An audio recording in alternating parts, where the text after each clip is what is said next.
직업에는 귀천이 없다는 말이 있습니다.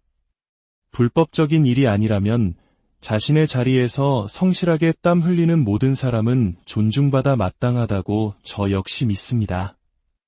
하지만 세상 모든 사람이 그렇게 생각하는 것은 아니더군요. 겉으로 보이는 화려함만으로 사람을 판단하고 그 사람의 삶과 노력을 함부로 무시하는 사람들도 분명 존재했습니다. 그러나 그런 이들의 끝이 좋았던 경우는 드물었습니다. 오늘 저는 한 사람의 직업과 그 가족을 얕보다가 결국 땅을 치고 후회하게 된 한 사람에 대한 이야기를 들려드리고자 합니다. 이 이야기가 지금 이 순간에도 묵묵히 자신의 길을 걷고 계신 모든 분들께 작은 위로와 공감이 되기를 바랍니다. 저희 이야기에 귀 기울여주시는 여러분의 관심과 응원이 저희에게는 가장 큰 힘이 됩니다. 괜찮으시다면 구독과 좋아요로 저희의 여정에 동행해 주시길 부탁드립니다. 저는 어린 시절 지독한 가난 속에서 자랐습니다. 아버지는 건설 현장에서 일용직으로 일하셨는데 일이 매일 있는 것이 아니었습니다. 수입은 늘 불안정했고 특히 비가 내내 쏟아지는 장마철이 되면 몇 주 동안 일을 못 나가시면서 집에 돈 한 푼 들어오지 않는 날도 허다했습니다. 그런 집안의 생계를 책임진 것은 작은 국수 가게를 운영하시던 어머니였습니다. 어머니는 저와 여동생, 그리고 남동생, 우리 3남매를 키우기 위해 정말 쉴 틈 없이 일하셔야 했습니다. 어릴 적 아버지를 떠올리면 아침 저녁 가리지 않고 늘 술에 취해 계시던 모습이 가장 먼저 생각납니다. 현장 일을 나가시는 분들은 아시겠지만 동이 트기도 전인 일은 새벽에 인력시장으로 나가셨다가 일거리를 잡지 못하면 아침 일찍 집으로 돌아오시곤 하잖아요. 아버지 역시 허탕을 치고 돌아오시는 날이면 어김없이 검은 비닐봉지에 소주병을 담아 들고 오셨습니다. 그리고는 온종일 술만 드시며 깊은 한숨을 내쉬곤 하셨죠. 제가 학교 갈 준비를 하는 아침이면 술기운에 벌개진 얼굴로 저를 부르셨습니다. 이내야, 아빠라면 좀 끓여줘. 물 많이 넣고 면은 반만, 스프도 반만 넣어서 제가 학교 가야 한다고 말씀드려도 소용없었습니다. 그거 얼마나 걸린다고 그래. 얼른 끓여오고 가면 될 거 아니야. 어린 저는 아버지가 유일하게 드시던 안주인 그 허연 국물의 라면을 끓여드려야만 했습니다. 일이 없는 날이면 그렇게 아침부터 술에 취한 아버지를 봐야 했고 어린 저희 3남매는 늘 불안에 떨며 지내야 했습니다. 그래서 매일 밤 다음 날은 아버지가 꼭 일하러 나가시기를 간절히 빌고 또 빌었습니다. 어머니는 그런 아버지를 대신해 새벽부터 밤늦게까지 국수 가게에 매달리셨습니다. 해가 지고 한참이 지나서야 집에 돌아오신 어머니는 술에 취해 잠든 아버지를 보며 깊은 한숨을 내쉬는 것이 하루의 끝이었습니다. 저희가 살던 집은 낡고 허름한 빌라의 반지하였습니다. 비가 오면 벽지를 타고 물이 새는 것은 예사였고 여름이면 찜통 같은 더위와 들끓는 벌레들 때문에 잠을 이룰 수 없었습니다. 겨울에는 외풍이 어찌나 심한지 온 가족이 한 이불을 덮고도 추위에 덜덜 떨어야 했죠. 그러던 어느 날 저희 빌라 바로 맞은편에 번듯한 신축 아파트가 들어서기 시작했습니다. 시간이 지나며 뼈대가 올라가고 하루가 다르게 높아지는 아파트를 보며 저와 여동생은 하염없이 그곳을 바라보곤 했습니다. 언니, 우리는 왜 저런 아파트에 못 살아? 우리도 저기서 살고 싶다. 그러게, 언니도 저런 좋은 집에서 살면 소원이 없겠다. 우리 나중에 어른 되면 꼭 저런 데서 살자. 알았지? 저희 자매는 손에 닿지 않을 것만 같았던 그 꿈을 마음에 품고 하루하루를 버텼습니다. 하지만 현실은 냉혹했고 가난은 끈질기게 저희를 놓아주지 않았습니다. 제가 중학생, 남동생이 초등학교 5학년이던 어느 휴일, 저희 집에 큰일이 터지고 말았습니다. 그날도 어머니는 가게에 나가셨고 아버지는 일이 없어 아침부터 술에 취해 잠들어 계셨습니다. 그런데 갑자기 남동생이 배를 부여잡고 대굴대굴 구르며 울기 시작했습니다. 처음엔 단순한 배탈인 줄 알았지만 아이는 식은땀을 줄줄 흘리며 일어나지도 못했습니다. 저는 다급하게 아버지를 깨웠지만 만취한 아버지는 아무리 흔들어도 일어나지 않으셨습니다. 어머니 가게로 전화를 걸었지만 한창 바쁜 점심시간이라 받지 않으셨고요. 그 순간 제 머릿속은 하얗게 변했습니다. 수중에 돈 한 푼 없어 택시는커녕 버스도 탈 수 없었기에 저는 무작정 어머니의 국수 가게를 향해 뛰기 시작했습니다. 사람이 너무 당황하면 119에 전화할 생각조차 못한다는 걸 그때 처음 알았습니다. 오직 엄마에게 이 사실을 알려야 한다는 생각 하나로 숨이 턱까지 차오르도록 달렸습니다. 가게에 도착했을 때 머리부터 발끝까지 땀으로 흠뻑 젖은 제 모습을 보고 어머니는 기겁을 하셨습니다. 자초지종을 들으신 어머니는 가게에 문을 닫을 새도 없이 저와 함께 다시 집으로 달려오셨고 근처에 사는 지인분께 부탁해 겨우 남동생을 병원으로 옮길 수 있었습니다. 진단 결과는 급성 맹장염이었습니다. 이미 뱃속에서 맹장이 터져버린 위급한 상황이었고 남동생은 곧바로 큰 수술을 받아야 했습니다. 그날의 사건은 저희 가족에게 큰 전환점이 되었습니다. 어머니는 아버지를 향한 마지막 믿음과 기대를 모두 버리신 듯했습니다. 평생 아버지가 돈을 못 벌어온다고 술을 마신다고 잔소리 한 번 하지 않으셨던 어머니셨지만 그날 이후로는 매일같이 아버지에게 분노를 쏟아내셨습니다. 당신 어떻게 자기 자식이 죽어가는데 정신도 못 차리고 잠만 잘 수가 있어. 당신이 그러고도 아빠야? 내 새끼들은 내가 지킬 테니 당신은 이 집에서 나가. 나 당신 같은 사람이랑은 단 하루도 못 살겠어. 어머니의 냉정한 선언에 아버지는 무릎을 꿇고 빌고 또 빌었습니다. 그리고 그날 이후 아버지는 정말 다른 사람이 되셨습니다. 보건소의 알코올 중독 치료 프로그램에 등록해 열심히 참여하셨고 독하게 술을 끊으셨습니다. 매일 새벽 누구보다 먼저 인력시장에 나가 성실하게 일을 하셨고 늦은 밤 지친 몸으로 돌아와서도 저희에게 미안하다는 말을 반복하셨습니다. 어머니는 처음엔 그런 아버지를 외면하셨지만 반년 가까이 진심으로 변하려 노력하는 모습을 보며 서서히 마음을 여셨습니다. 그때부터 저희 집의 분위기는 180도 달라졌습니다. 아버지와 어머니 두 분이 함께 열심히 일하시면서 집안 사정은 조금씩 나아지기 시작했습니다. 저는 고등학교를 졸업하면 빨리 돈을 벌고 싶었습니다. 대학 등록금을 감당할 집안 형편이 아니라는 것을 누구보다 잘 알았기 때문입니다. 하지만 어머니는 눈물로 호소하셨습니다. 이내야, 엄마 아빠가 어떻게든 해줄게. 제발 대학은 가. 남들 다 가는 대학, 너만 못 가면 엄마 마음이 찢어져. 결국 저는 어머니의 간절한 소원을 외면할 수 없었고 제 성적보다는 등록금이 저렴한 곳을 골라 대학에 진학했습니다. 대학을 졸업한 후 저는 곧바로 공인중개사 시험을 준비했습니다. 어릴 적 저희 동네에 살던 어머니 지인분께서 공인중개사로 일하며 돈을 많이 벌어 새 아파트로 이사 가시는 모습을 본 것이 제게 큰 동기부여가 되었습니다. 이 길이 아니면 안 된다는 절박함으로 제 인생에서 가장 치열하게 공부에 매달렸습니다. 매일 새벽 도서관 문을 열고 들어가 화장실 가는 시간을 빼고는 엉덩이 한 번 떼지 않고 공부했습니다. 그 피나는 노력은 결국 빛을 보았고 저는 1년 만에 시험에 합격하는 기쁨을 누렸습니다. 세상을 다 가진 것 같았죠.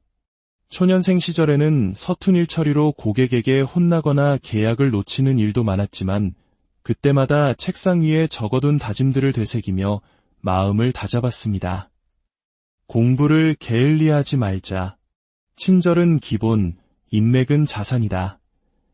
돈을 줬기보다 내 가족의 집을 구한다는 진심으로 한 건 최선을 다했습니다. 저의 진심이 통했는지 저와 계약했던 손님들이 또 다른 손님을 소개해 주시면서 제 일은 점점 번창하기 시작했습니다. 제가 자리를 잡아가면서 저희 집안에도 웃음꽃이 피었습니다. 아버지는 현장 일을 그만두시고 어머니와 함께 국수 가게를 운영하셨는데 어머니를 늘 장관님이라고 부르셨습니다. 우리 집 내무부 장관님 심기를 건드리면 이 아빠는 간식도 못 얻어먹는다. 너희도 조심해라. 두 분이 농담을 주고받는 모습을 보면 어릴 적 아픔은 모두 꿈처럼 느껴졌습니다. 동생들도 좋은 대학을 나와 번듯한 기업에 취직했습니다. 그리고 마침내 제가 공인중개사 일을 시작한 지 10년 만에 저희 가족은 꿈에 그리던 신축 아파트로 이사를 가게 되었습니다. 이사 온 첫날 저녁 다 함께 식탁에 둘러앉아 밥을 먹는데 어머니와 아버지는 아무 말씀 없이 눈물만 흘리셨습니다. 그 고된 세월을 함께 견뎌온 저희였기에 그 눈물이 얼마나 뜨거운 눈물인지 알 수 있었습니다. 아버지는 저희 삼남매의 손을 잡고 말씀하셨습니다. 못난 아비 밑에서 씩씩하게 잘 자라줘서 정말 고맙다. 항상 미안하고 고맙다. 얘들아, 그날 저희 가족은 한참을 부둥켜 안고 울었습니다. 모든 것이 좋아지는 것 같았습니다. 마치 힘겨웠던 모든 날들에 대한 보상을 받는 것처럼요. 하지만 인생이란 예기치 못한 곳에서 또 다른 시련을 보내오기도 하더군요. 30 후반이 되었을 때 저는 재테크 모임에 가입하게 되었습니다. 그리고 그곳에서 한 남자를 만났습니다. 중견기업에 다니는 그는 성실하고 밝은 누구와도 잘 어울리는 사람이었습니다. 저희는 자연스럽게 연인이 되었고 10개월쯤 만났을 때 그는 제게 청혼했습니다. 남자친구는 저희 부모님께 인사드리기 위해 국수가게로 찾아왔습니다. 그는 스스럼 없이 어머님, 국수가 이렇게 맛있는지 몰랐어요. 한 그릇 더 먹어도 될까요? 라고 말하며 삭삭하게 행동했고 저희 부모님은 그런 그를 무척 마음에 들어 하셨습니다. 며칠 뒤 저 역시 그의 집으로 인사를 드리러 갔습니다. 남자친구의 집은 저희 집과는 분위기가 사뭇 달랐습니다. TV 드라마에서나 보던 고상하고 차분한 분위기. 부모님은 말씀 한마디, 행동 하나하나에 기품이 넘치셨습니다. 저는 음식이 입으로 들어가는지 코로 들어가는지 모를 정도로 긴장한 채 식사를 마쳤습니다. 식사 후 거실에서 다과를 나누던 중 어머님의 질문이 시작되었습니다. 그래, 우리 아들이랑 동갑이라고. 공인중개사 일은 얼마나 했나? 네, 대학 졸업하고 바로 시작해서 15년 정도 됐습니다. 부모님께선 어떤 일을 하시지? 어머니는 오래전부터 국수 가게를 하셨고 아버지는 지금 어머니와 함께 일하고 계십니다. 그렇게 특별할 것 없는 대화가 오갔고 저는 나름 분위기가 나쁘지 않았다고 생각했습니다. 하지만 며칠 뒤 모르는 번호로 전화 한 통이 걸려왔습니다. 남자친구의 어머니였습니다. 나 형국이 엄마다. 너희 결혼 준비한다길래 여자들끼리 할 얘기도 있을 것 같아서. 시간 괜찮을 때 잠깐 보자꾸나. 저는 영문도 모른 채 예비 시어머니께서 알려주신 카페로 향했습니다. 그곳에서 저를 기다리고 있던 것은 상상조차 하지 못했던 모욕적인 언사들이었습니다. 예비 시어머님은 자리에 앉자마자 아들 자랑을 한참 늘어놓으셨습니다. 자기 아들이 얼마나 귀하게 자랐고 명문대를 나왔으며 대기업도 갈 수 있었지만 일부러 중견기업에 간 것이라고요. 솔직히 객관적으로 봐도 우리 형국이가 그 나이 또래 누구보다 돈도 잘 벌고 능력도 있는 거 알지? 너한테 이런 얘기하면 안 되지만 선자리도 제법 많이 들어왔어. 네로라 하는 좋은 집안에서 말이야. 저는 그저 앞으로 잘하겠다는 말만 반복했습니다. 그러자 어머님은 기다렸다는 듯 본론을 꺼내셨습니다. 요즘 부동산 경기도 안 좋다던데 넘버리가 좀 괜찮니? 주변에서 다들 날 말리더라. 이제 부동산 시장도 침체됐는데 굳이 공인중개사 하는 며느리 들여야 하냐고 말이야. 아무리 잘 버는 곳은 잘 번다고 해도 내가 벌어봤자 얼마나 벌겠어? 한 200은 버니? 거기다 너희 집, 조그맣게 국수집 한다며? 그걸로 너희 부모님 노후는 준비가 되어 있니? 우리 아들은 한 달에 500 이상 벌어. 너희 집에서는 그런 큰 돈 만져본 적도 없을 텐데 돈 관리 제대로 못할 것 같구나. 그래서 말인데 결혼하면 너희들 돈 관리는 내가 좀 해야겠다. 저는 제 귀를 의심했습니다. 다 큰 아들 부부의 월급을 시어머니가 관리하겠다는 말을 어떻게 이렇게 당당하게 할 수 있는지 어처구니가 없었습니다. 저는 정중하게 거절했습니다. 어머님, 걱정해 주시는 마음은 감사하지만 저희가 알아서 잘하겠습니다. 저도 벌이가 나쁜 편이 아니고 둘이서 잘 꾸려나갈 수 있습니다. 그러자 예비 시어머니의 표정이 싸늘하게 굳어졌습니다. 뭐? 내가 뭘 알아서 하겠다는 거야? 내 아들이 500 버는 게 쉬운 일인 줄 알아? 그게 다 내 돈이 될 거라고 생각하면 큰 오산이야. 시어머니가 이렇게 하자고 하면 내 하고 따라야지. 어디서 말이 많아? 내가 이래서 수준 맞는 집안끼리 결혼해야 한다고 한 거야. 너희 집 그 작은 국수집 하면서 우리 아들이랑 결혼한다니까 땡 잡은 줄 아는 모양인데 나는 그 꼴 못 본다. 그녀는 거기서 멈추지 않고 선을 넘어버렸습니다. 그나저나 너희 아버지는 뭐가 그렇게 못났으면 엄마 국수집에서 서빙이나 하고 있니? 남자가 돼가지고 제대로 된 직장도 없었던 거야? 그런 능력 없는 부모 밑에서 컸으니 내가 우리 아들 돈 빼돌려서 친정에 갖다 줄지 누가 알아. 그 순간 제 안에 무언가가 툭 하고 끊어졌습니다. 더 이상은 참을 수 없었습니다. 저는 차갑게 변한 목소리로 입을 열었습니다. 고작 500번은 아들 가지고 아주 예비 며느리 쥐 잡듯이 잡으시네요. 뭐? 고작 500. 너 지금 그게 할 말이니? 500이 하늘에서 떨어져 땅에서 솟아? 200이나 벌까 말까 한 주제에 어디서 큰 소리야. 저기요, 아줌마. 아줌마 아들이 아줌마 눈에는 잘나 보일지 몰라도 밖에 나오면 그저 평범한 직장인일 뿐이에요. 그런데 뭘 그렇게 대단한 사람인 양구세요? 그리고 제가 200을 버는지 아닌지 어떻게 아세요? 제 월급 통장이라도 보셨어요. 제가 뭐가 아쉬워서 고작 500 버는 남자 만나서 이런 대접 받으면서까지 결혼해야 하죠. 뭐라고? 너, 그럼 얼마를 버는데? 뭘 얼마나 많이 벌길래 그따위 태도야. 집에서 대체 뭘 배우셨길래 사람을 앞에 두고 그런 막말을 하세요.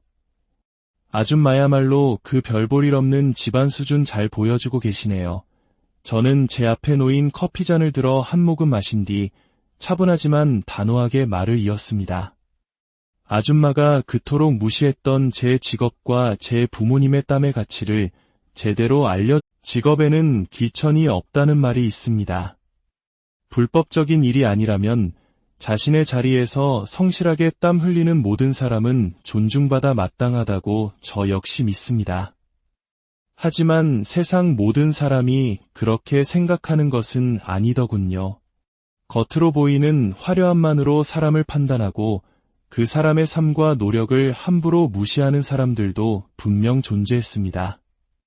그러나 그런 이들의 끝이 좋았던 경우는 드물었습니다. 오늘 저는 한 사람의 직업과 그 가족을 얕보다가 결국 땅을 치고 후회하게 된 한 사람에 대한 이야기를 들려드리고자 합니다. 이 이야기가 지금 이 순간에도 묵묵히 자신의 길을 걷고 계신 모든 분들께 작은 위로와 공감이 되기를 바랍니다. 저희 이야기에 귀 기울여 주시는 여러분의 관심과 응원이 저희에게는 가장 큰 힘이 됩니다. 괜찮으시다면 구독과 좋아요로 저희의 여정에 동행해 주시길 부탁드립니다. 저는 어린 시절 지독한 가난 속에서 자랐습니다. 아버지는 건설 현장에서 일용직으로 일하셨는데 일이 매일 있는 것이 아니었습니다. 수입은 늘 불안정했고 특히 비가 내내 쏟아지는 장마철이 되면 몇 주 동안 일을 못 나가시면서 집에 돈 한 푼 들어오지 않는 날도 허다했습니다. 그런 집안의 생계를 책임진 것은 작은 국수 가게를 운영하시던 어머니였습니다. 어머니는 저와 여동생, 그리고 남동생, 우리 3남매를 키우기 위해 정말 쉴 틈 없이 일하셔야 했습니다. 어릴 적 아버지를 떠올리면 아침 저녁 가리지 않고 늘 술에 취해 계시던 모습이 가장 먼저 생각납니다. 현장 일을 나가시는 분들은 아시겠지만 동이 트기도 전인 일은 새벽에 인력시장으로 나가셨다가 일거리를 잡지 못하면 아침 일찍 집으로 돌아오시곤 하잖아요. 아버지 역시 허탕을 치고 돌아오시는 날이면 어김없이 검은 비닐봉지에 소주병을 담아 들고 오셨습니다. 그리고는 온종일 술만 드시며 깊은 한숨을 내쉬곤 하셨죠. 제가 학교 갈 준비를 하는 아침이면 술기운에 벌개진 얼굴로 저를 부르셨습니다. 이내야, 아빠라면 좀 끓여줘. 물 많이 넣고 면은 반만, 스프도 반만 넣어서 제가 학교 가야 한다고 말씀드려도 소용없었습니다. 그거 얼마나 걸린다고 그래. 얼른 끓여오고 가면 될 거 아니야. 어린 저는 아버지가 유일하게 드시던 안주인 그 허연 국물의 라면을 끓여드려야만 했습니다. 일이 없는 날이면 그렇게 아침부터 술에 취한 아버지를 봐야 했고 어린 저희 3남매는 늘 불안에 떨며 지내야 했습니다. 그래서 매일 밤 다음 날은 아버지가 꼭 일하러 나가시기를 간절히 빌고 또 빌었습니다. 어머니는 그런 아버지를 대신해 새벽부터 밤늦게까지 국수 가게에 매달리셨습니다. 해가 지고 한참이 지나서야 집에 돌아오신 어머니는 술에 취해 잠든 아버지를 보며 깊은 한숨을 내쉬는 것이 하루의 끝이었습니다. 저희가 살던 집은 낡고 허름한 빌라에 반지하였습니다. 비가 오면 벽지를 타고 물이 새는 것은 예사였고 여름이면 찜통 같은 더위와 들끓는 벌레들 때문에 잠을 이룰 수 없었습니다.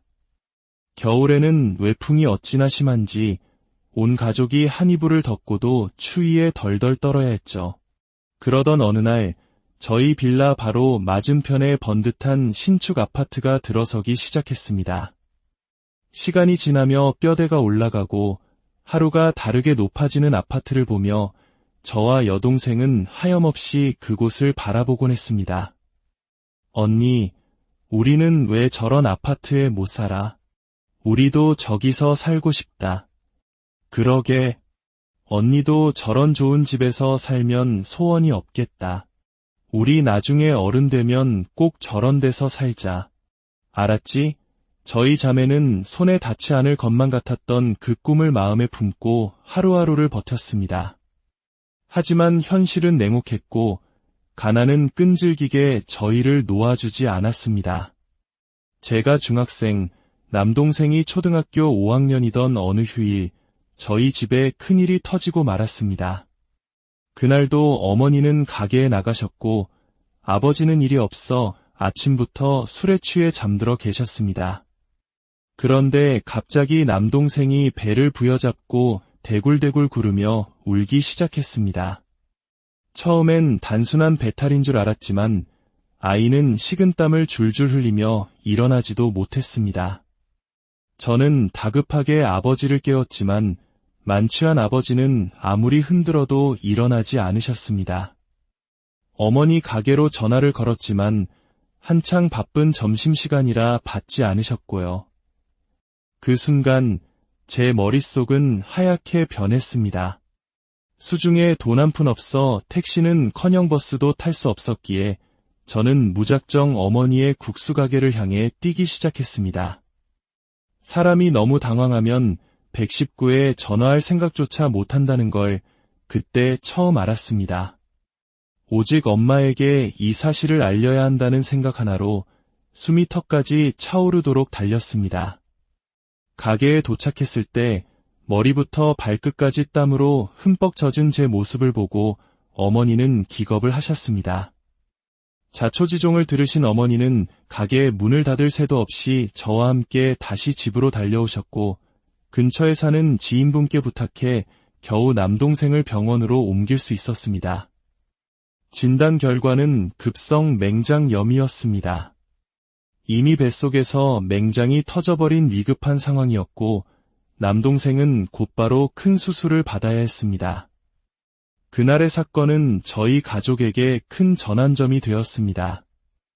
어머니는 아버지를 향한 마지막 믿음과 기대를 모두 버리신 듯했습니다. 평생 아버지가 돈을 못 벌어온다고 술을 마신다고 잔소리 한 번 하지 않으셨던 어머니셨지만 그날 이후로는 매일같이 아버지에게 분노를 쏟아내셨습니다. 당신 어떻게 자기 자식이 죽어가는데 정신도 못 차리고 잠만 잘 수가 있어. 당신이 그러고도 아빠야? 내 새끼들은 내가 지킬 테니 당신은 이 집에서 나가.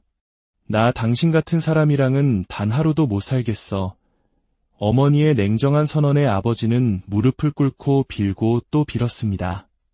그리고 그날 이후 아버지는 정말 다른 사람이 되셨습니다. 보건소의 알코올 중독 치료 프로그램에 등록해 열심히 참여하셨고 독하게 술을 끊으셨습니다. 매일 새벽 누구보다 먼저 인력시장에 나가 성실하게 일을 하셨고 늦은 밤 지친 몸으로 돌아와서도 저희에게 미안하다는 말을 반복하셨습니다. 어머니는 처음엔 그런 아버지를 외면하셨지만 반년 가까이 진심으로 변하려 노력하는 모습을 보며 서서히 마음을 여셨습니다. 그때부터 저희 집의 분위기는 180도 달라졌습니다. 아버지와 어머니 두 분이 함께 열심히 일하시면서 집안 사정은 조금씩 나아지기 시작했습니다. 저는 고등학교를 졸업하면 빨리 돈을 벌고 싶었습니다. 대학 등록금을 감당할 집안 형편이 아니라는 것을 누구보다 잘 알았기 때문입니다. 하지만 어머니는 눈물로 호소하셨습니다. 이내야, 엄마 아빠가 어떻게든 해줄게. 제발 대학은 가. 남들 다 가는 대학, 너만 못 가면 엄마 마음이 찢어져. 결국 저는 어머니의 간절한 소원을 외면할 수 없었고 제 성적보다는 등록금이 저렴한 곳을 골라 대학에 진학했습니다. 대학을 졸업한 후 저는 곧바로 공인중개사 시험을 준비했습니다. 어릴 적 저희 동네에 살던 어머니 지인분께서 공인중개사로 일하며 돈을 많이 벌어 새 아파트로 이사 가시는 모습을 본 것이 제게 큰 동기부여가 되었습니다.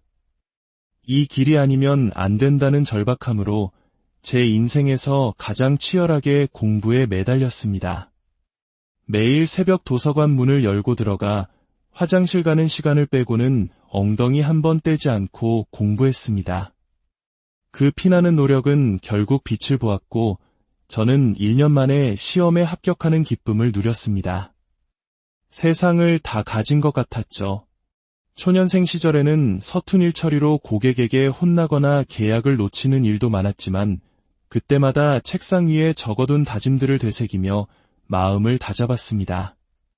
공부를 게을리하지 말자. 친절은 기본, 인맥은 자산이다. 돈을 줬기보다 내 가족의 집을 구한다는 진심으로 한 건 최선을 다했습니다. 저의 진심이 통했는지 저와 계약했던 손님들이 또 다른 손님을 소개해 주시면서 제 일은 점점 번창하기 시작했습니다. 제가 자리를 잡아가면서 저희 집안에도 웃음꽃이 피었습니다. 아버지는 현장 일을 그만두시고 어머니와 함께 국수 가게를 운영하셨는데 어머니를 늘 장관님이라고 부르셨습니다. 우리 집 내무부 장관님 심기를 건드리면 이 아빠는 간식도 못 얻어먹는다. 너희도 조심해라. 두 분이 농담을 주고받는 모습을 보면 어릴 적 아픔은 모두 꿈처럼 느껴졌습니다. 동생들도 좋은 대학을 나와 번듯한 기업에 취직했습니다. 그리고 마침내 제가 공인중개사 일을 시작한 지 10년 만에 저희 가족은 꿈에 그리던 신축 아파트로 이사를 가게 되었습니다. 이사 온 첫날 저녁 다 함께 식탁에 둘러앉아 밥을 먹는데 어머니와 아버지는 아무 말씀 없이 눈물만 흘리셨습니다. 그 고된 세월을 함께 견뎌온 저희였기에 그 눈물이 얼마나 뜨거운 눈물인지 알 수 있었습니다. 아버지는 저희 삼남매의 손을 잡고 말씀하셨습니다. 못난 아비 밑에서 씩씩하게 잘 자라줘서 정말 고맙다. 항상 미안하고 고맙다. 얘들아, 그날 저희 가족은 한참을 부둥켜 안고 울었습니다. 모든 것이 좋아지는 것 같았습니다. 마치 힘겨웠던 모든 날들에 대한 보상을 받는 것처럼요. 하지만 인생이란 예기치 못한 곳에서 또 다른 시련을 보내오기도 하더군요. 30 후반이 되었을 때 저는 재테크 모임에 가입하게 되었습니다. 그리고 그곳에서 한 남자를 만났습니다. 중견기업에 다니는 그는 성실하고 밝은 누구와도 잘 어울리는 사람이었습니다. 저희는 자연스럽게 연인이 되었고 10개월쯤 만났을 때 그는 제게 청혼했습니다. 남자친구는 저희 부모님께 인사드리기 위해 국수가게로 찾아왔습니다. 그는 스스럼 없이 어머님, 국수가 이렇게 맛있는지 몰랐어요. 한 그릇 더 먹어도 될까요? 라고 말하며 삭삭하게 행동했고 저희 부모님은 그런 그를 무척 마음에 들어 하셨습니다. 며칠 뒤 저 역시 그의 집으로 인사를 드리러 갔습니다. 남자친구의 집은 저희 집과는 분위기가 사뭇 달랐습니다. TV 드라마에서나 보던 고상하고 차분한 분위기. 부모님은 말씀 한마디, 행동 하나하나에 기품이 넘치셨습니다. 저는 음식이 입으로 들어가는지 코로 들어가는지 모를 정도로 긴장한 채 식사를 마쳤습니다. 식사 후 거실에서 다과를 나누던 중 어머님의 질문이 시작되었습니다. 그래, 우리 아들이랑 동갑이라고. 공인중개사 일은 얼마나 했나? 네, 대학 졸업하고 바로 시작해서 15년 정도 됐습니다. 부모님께선 어떤 일을 하시지? 어머니는 오래전부터 국수 가게를 하셨고 아버지는 지금 어머니와 함께 일하고 계십니다. 그렇게 특별할 것 없는 대화가 오갔고 저는 나름 분위기가 나쁘지 않았다고 생각했습니다. 하지만 며칠 뒤 모르는 번호로 전화 한 통이 걸려왔습니다. 남자친구의 어머니였습니다. 나 형국이 엄마다. 너희 결혼 준비한다길래 여자들끼리 할 얘기도 있을 것 같아서. 시간 괜찮을 때 잠깐 보자꾸나. 저는 영문도 모른 채 예비 시어머니께서 알려주신 카페로 향했습니다. 그곳에서 저를 기다리고 있던 것은 상상조차 하지 못했던 모욕적인 언사들이었습니다. 예비 시어머님은 자리에 앉자마자 아들 자랑을 한참 늘어놓으셨습니다. 자기 아들이 얼마나 귀하게 자랐고 명문대를 나왔으며 대기업도 갈 수 있었지만 일부러 중견기업에 간 것이라고요. 솔직히 객관적으로 봐도 우리 형국이가 그 나이 또래 누구보다 돈도 잘 벌고 능력도 있는 거 알지?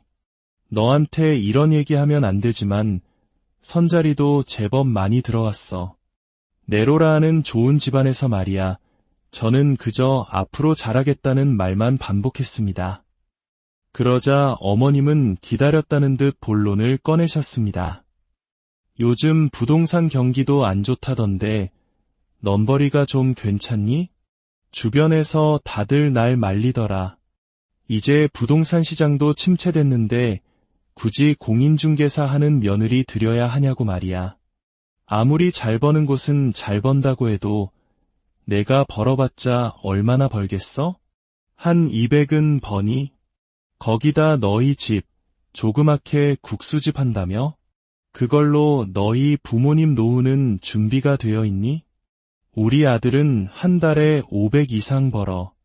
너희 집에서는 그런 큰 돈 만져본 적도 없을 텐데 돈 관리 제대로 못할 것 같구나. 그래서 말인데 결혼하면 너희들 돈 관리는 내가 좀 해야겠다. 저는 제 귀를 의심했습니다. 다 큰 아들 부부의 월급을 시어머니가 관리하겠다는 말을 어떻게 이렇게 당당하게 할 수 있는지 어처구니가 없었습니다. 저는 정중하게 거절했습니다. 어머님, 걱정해 주시는 마음은 감사하지만 저희가 알아서 잘하겠습니다. 저도 벌이가 나쁜 편이 아니고 둘이서 잘 꾸려나갈 수 있습니다. 그러자 예비 시어머니의 표정이 싸늘하게 굳어졌습니다. 뭐? 내가 뭘 알아서 하겠다는 거야? 내 아들이 500 버는 게 쉬운 일인 줄 알아? 그게 다 내 돈이 될 거라고 생각하면 큰 오산이야. 시어머니가 이렇게 하자고 하면 내 하고 따라야지. 어디서 말이 많아? 내가 이래서 수준 맞는 집안끼리 결혼해야 한다고 한 거야. 너희 집 그 작은 국수집 하면서 우리 아들이랑 결혼한다니까 땡 잡은 줄 아는 모양인데 나는 그 꼴 못 본다. 그녀는 거기서 멈추지 않고 선을 넘어버렸습니다. 그나저나 너희 아버지는 뭐가 그렇게 못났으면 엄마 국수집에서 서빙이나 하고 있니? 남자가 돼가지고 제대로 된 직장도 없었던 거야? 그런 능력 없는 부모 밑에서 컸으니 내가 우리 아들 돈 빼돌려서 친정에 갖다 줄지 누가 알아. 그 순간 제 안에 무언가가 툭 하고 끊어졌습니다. 더 이상은 참을 수 없었습니다. 저는 차갑게 변한 목소리로 입을 열었습니다. 고작 500번은 아들 가지고 아주 예비 며느리 쥐 잡듯이 잡으시네요. 뭐? 고작 500. 너 지금 그게 할 말이니? 500이 하늘에서 떨어져 땅에서 솟아? 200이나 벌까 말까 한 주제에 어디서 큰 소리야. 저기요, 아줌마. 아줌마 아들이 아줌마 눈에는 잘나 보일지 몰라도 밖에 나오면 그저 평범한 직장인일 뿐이에요. 그런데 뭘 그렇게 대단한 사람인 양구세요? 그리고 제가 200을 버는지 아닌지 어떻게 아세요? 제 월급 통장이라도 보셨어요. 제가 뭐가 아쉬워서 고작 500 버는 남자 만나서 이런 대접 받으면서까지 결혼해야 하죠. 뭐라고? 너, 그럼 얼마를 버는데? 뭘 얼마나 많이 벌길래 그따위 태도야. 집에서 대체 뭘 배우셨길래 사람을 앞에 두고 그런 막말을 하세요. 아줌마야말로 그 별볼일 없는 집안 수준 잘 보여주고 계시네요. 저는 제 앞에 놓인 커피잔을 들어 한 모금 마신 뒤 차분하지만 단호하게 말을 이었습니다. 아줌마가 그토록 무시했던 제 직업과 제 부모님의 땀의 가치를 제대로 직업에는 귀천이 없다는 말이 있습니다. 불법적인 일이 아니라면 자신의 자리에서 성실하게 땀 흘리는 모든 사람은 존중받아 마땅하다고 저 역시 믿습니다. 하지만 세상 모든 사람이 그렇게 생각하는 것은 아니더군요. 겉으로 보이는 화려함만으로 사람을 판단하고 그 사람의 삶과 노력을 함부로 무시하는 사람들도 분명 존재했습니다. 그러나 그런 이들의 끝이 좋았던 경우는 드물었습니다. 오늘 저는 한 사람의 직업과 그 가족을 얕보다가 결국 땅을 치고 후회하게 된 한 사람에 대한 이야기를 들려드리고자 합니다. 이 이야기가 지금 이 순간에도 묵묵히 자신의 길을 걷고 계신 모든 분들께 작은 위로와 공감이 되기를 바랍니다. 저희 이야기에 귀 기울여주시는 여러분의 관심과 응원이 저희에게는 가장 큰 힘이 됩니다. 괜찮으시다면 구독과 좋아요로 저희의 여정에 동행해 주시길 부탁드립니다. 저는 어린 시절 지독한 가난 속에서 자랐습니다. 아버지는 건설 현장에서 일용직으로 일하셨는데 일이 매일 있는 것이 아니었습니다.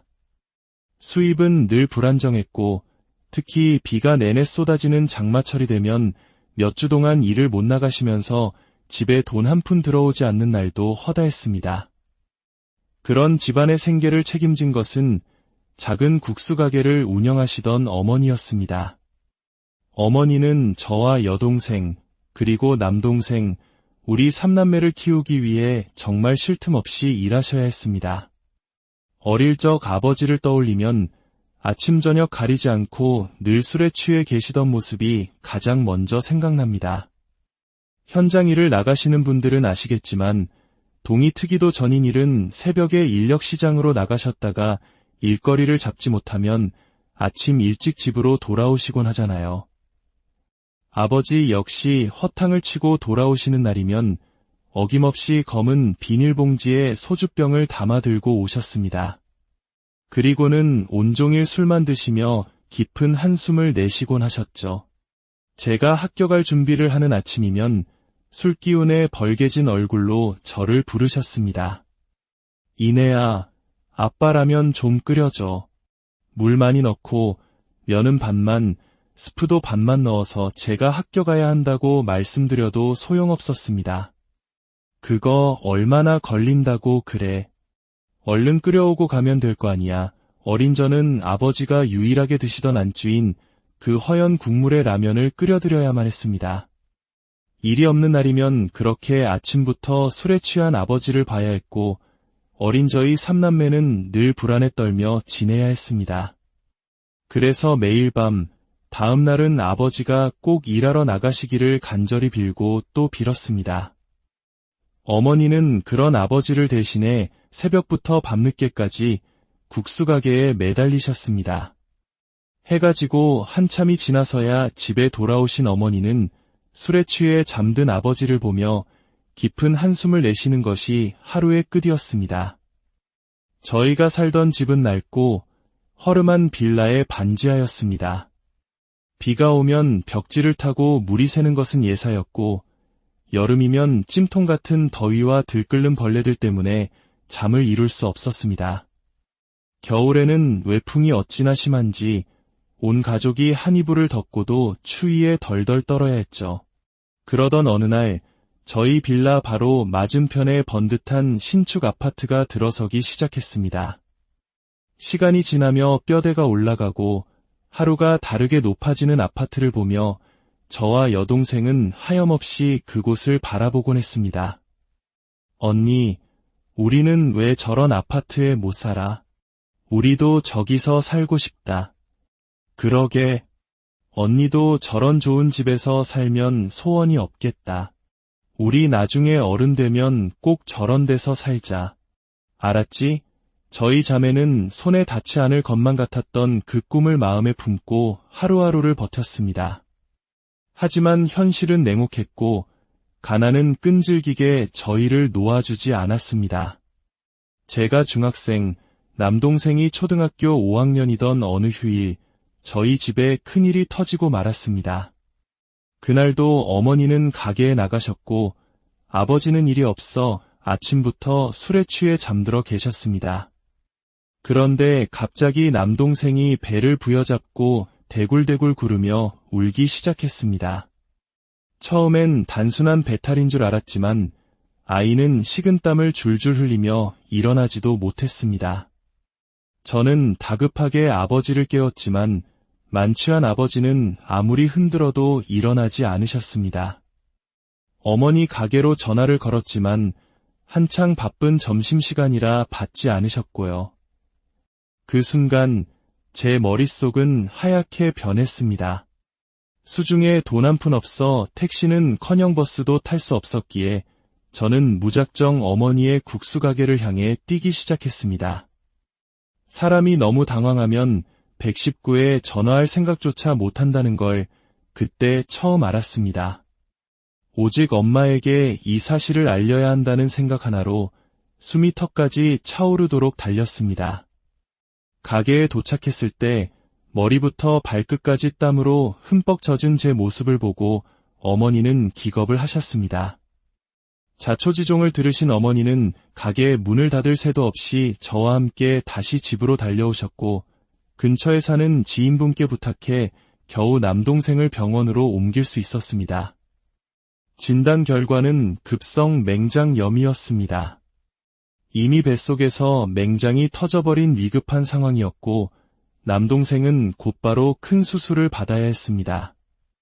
그날의 사건은 저희 가족에게 큰 전환점이 되었습니다. 어머니는 아버지를 향한 마지막 믿음과 기대를 모두 버리신 듯했습니다. 평생 아버지가 돈을 못 벌어온다고 술을 마신다고 잔소리 한 번 하지 않으셨던 어머니셨지만 그날 이후로는 매일같이 아버지에게 분노를 쏟아내셨습니다. 당신, 어떻게 자기 자식이 죽어가는데 정신도 못 차리고 잠만 잘 수가 있어. 당신이 그러고도 아빠야? 내 새끼들은 내가 지킬 테니 당신은 이 집에서 나가. 나 당신 같은 사람이랑은 단 하루도 못 살겠어. 어머니의 냉정한 선언에 아버지는 무릎을 꿇고 빌고 또 빌었습니다. 그리고 그날 이후 아버지는 정말 다른 사람이 되셨습니다. 보건소의 알코올 중독 치료 프로그램에 등록해 열심히 참여하셨고 독하게 술을 끊으셨습니다. 매일 새벽 누구보다 먼저 인력시장에 나가 성실하게 일을 하셨고 늦은 밤 지친 몸으로 돌아와서도 저희에게 미안하다는 말을 반복하셨습니다. 어머니는 처음엔 그런 아버지를 외면하셨지만 반년 가까이 진심으로 변하려 노력하는 모습을 보며 서서히 마음을 여셨습니다. 그때부터 저희 집의 분위기는 180도 달라졌습니다. 아버지와 어머니 두 분이 함께 열심히 일하시면서 집안 사정은 조금씩 나아지기 시작했습니다. 저는 고등학교를 졸업하면 빨리 돈을 벌고 싶었습니다. 대학 등록금을 감당할 집안 형편이 아니라는 것을 누구보다 잘 알았기 때문입니다. 하지만 어머니는 눈물로 호소하셨습니다. 이내야, 엄마 아빠가 어떻게든 해줄게. 제발 대학은 가. 남들 다 가는 대학, 너만 못 가면 엄마 마음이 찢어져. 결국 저는 어머니의 간절한 소원을 외면할 수 없었고 제 성적보다는 등록금이 저렴한 곳을 골라 대학에 진학했습니다. 대학을 졸업한 후 저는 곧바로 공인중개사 시험을 준비했습니다.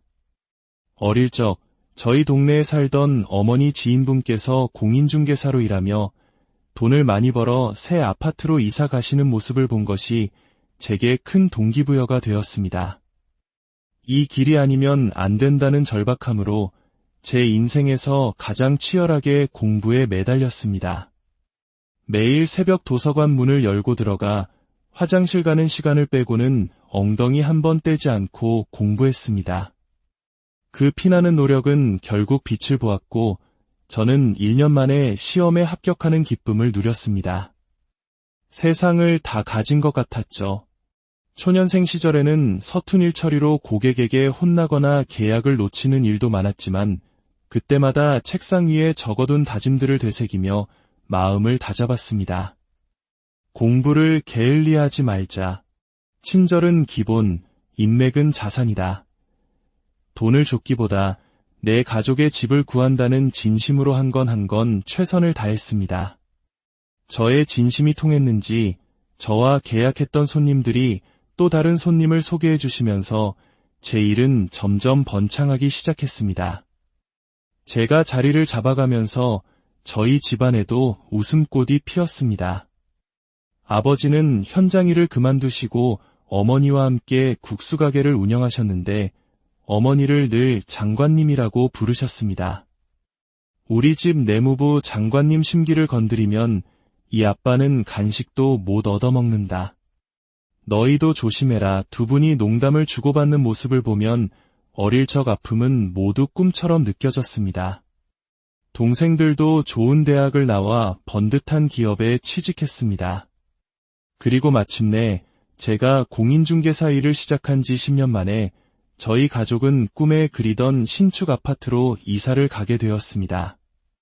이사 온 첫날 저녁 다 함께 식탁에 둘러앉아 밥을 먹는데 어머니와 아버지는 아무 말씀 없이 눈물만 흘리셨습니다. 그 고된 세월을 함께 견뎌온 저희였기에 그 눈물이 얼마나 뜨거운 눈물인지 알 수 있었습니다. 아버지는 저희 삼남매의 손을 잡고 말씀하셨습니다. 못난 아비 밑에서 씩씩하게 잘 자라줘서 정말 고맙다. 항상 미안하고 고맙다. 얘들아, 그날 저희 가족은 한참을 부둥켜 안고 울었습니다. 모든 것이 좋아지는 것 같았습니다. 마치 힘겨웠던 모든 날들에 대한 보상을 받는 것처럼요. 하지만 인생이란 예기치 못한 곳에서 또 다른 시련을 보내오기도 하더군요. 30 후반이 되었을 때 저는 재테크 모임에 가입하게 되었습니다. 그리고 그곳에서 한 남자를 만났습니다. 중견기업에 다니는 그는 성실하고 밝은, 누구와도 잘 어울리는 사람이었습니다. 저희는 자연스럽게 연인이 되었고 10개월쯤 만났을 때 그는 제게 청혼했습니다. 남자친구는 저희 부모님께 인사드리기 위해 국수가게로 찾아왔습니다. 그는 스스럼 없이 어머님, 국수가 이렇게 맛있는지 몰랐어요. 한 그릇 더 먹어도 될까요? 라고 말하며 삭삭하게 행동했고 저희 부모님은 그런 그를 무척 마음에 들어 하셨습니다. 며칠 뒤 저 역시 그의 집으로 인사를 드리러 갔습니다. 남자친구의 집은 저희 집과는 분위기가 사뭇 달랐습니다. TV 드라마에서나 보던 고상하고 차분한 분위기. 부모님은 말씀 한마디, 행동 하나하나에 기품이 넘치셨습니다.